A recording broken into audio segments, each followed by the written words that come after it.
Donc voilà, là. Maintenant, comment on détermine graphiquement, bon, je vais allonger ça, comment on détermine graphiquement les, les composantes de cette équation. A, on l'obtient d'ici.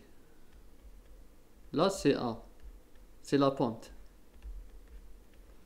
A est égal à moins delta y sur delta x.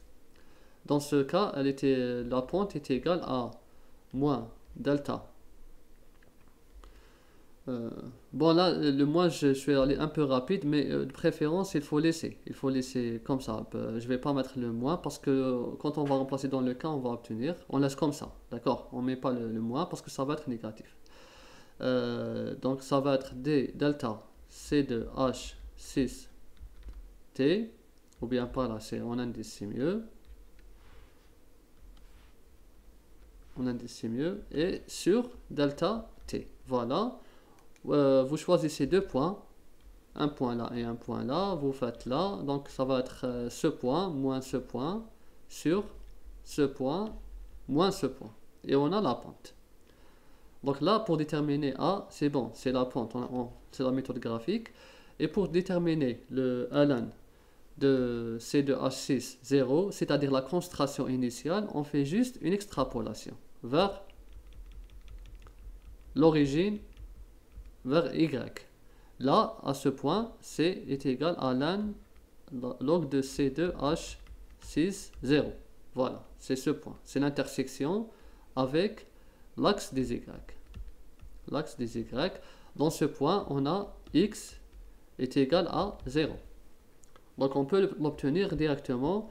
On met X égal à 0 et j'obtiens B. À X égale à 0, on a B est égal à Y. Donc là, on obtient ce point. Donc voilà les composantes de la droite, comment on les détermine. On poursuit. Dessiner l'allure, bon c'est bon, les composantes on a fait. Maintenant on donne l'expression de la fonction inverse de l'équation linéaire obtenue. Puis on dessine l'allure du graphe. L'équation linéaire obtenue, c'était ça. Je reviens ici. ln c de h6 t est égal à moins kt plus ln c de h6 0.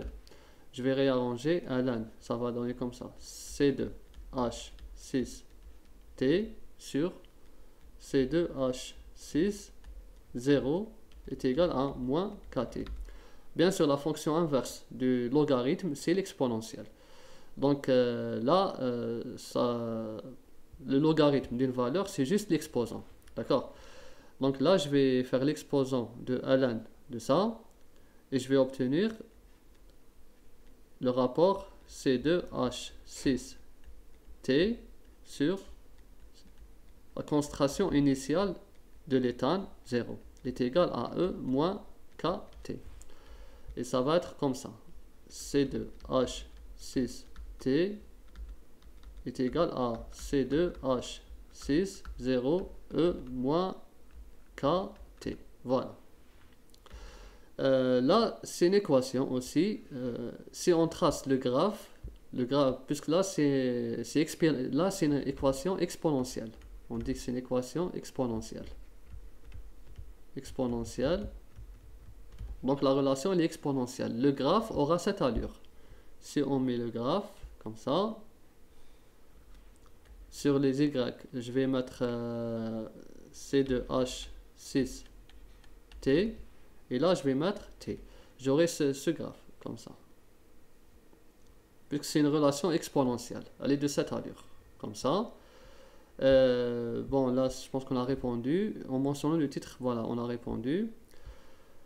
Maintenant, on donne l'expression de t1,5 et on montre sa position sur le graphe linéaire. Et qu'est-ce qu'on peut remarquer? On sait qu'à t1,5, la concentration restante de C de H6 AT quelconque, bon, AT1,5, voilà, plus précisément AT1,5 est égal à la concentration initiale de l'éthane sur 2. Voilà, c'est ça. Si je remplace dans l'équation linéaire, j'aurai ça C2H6 0 sur 2 sur C2H6 0 est égal à moins KT. Voilà. Et bien sûr, je vais supprimer et j'aurai ln de ln de 2 est égal à KT. Bon, là, c'est T1 demi. D'accord. T1 demi. J'aurai T1 demi et T1 demi est égal à ln de 2 sur K. Voilà. Ou bien, vous pouvez écrire 0,693 comme ça, presque 0,7 sur K. Voilà l'expression de T1 demi. Et comment on l'obtient du graphe? Tout simplement, à partir de sa définition, est égal dans un point donné, par exemple ici. Là, ce point est égal à ln C2 H6 0 sur 2. Là, c'est la moitié. Vous faites l'extrapolation jusqu'à la droite et vous faites la projection sur l'axe des X et vous obtiendrez T1 demi. Ou bien, on peut l'obtenir d'une autre façon. On prend une valeur quelconque, une valeur 1, et on prend sa moitié. Valeur 1 sur 2, et je fais ça, projection là et là. J'aurai deux X. Je vais faire X grand, X2, moins X petit, X1, et j'aurai le T1 demi.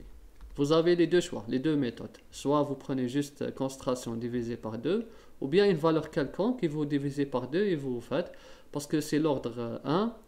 Cette relation est valable ici parce que la concentration initiale n'affecte pas. Là on va répondre. Que peut-on remarquer? Que tout simplement que T1 demi ne dépend pas de la fonction de la concentration initiale, tout simplement. La concentration initiale n'affecte pas le T1 demi.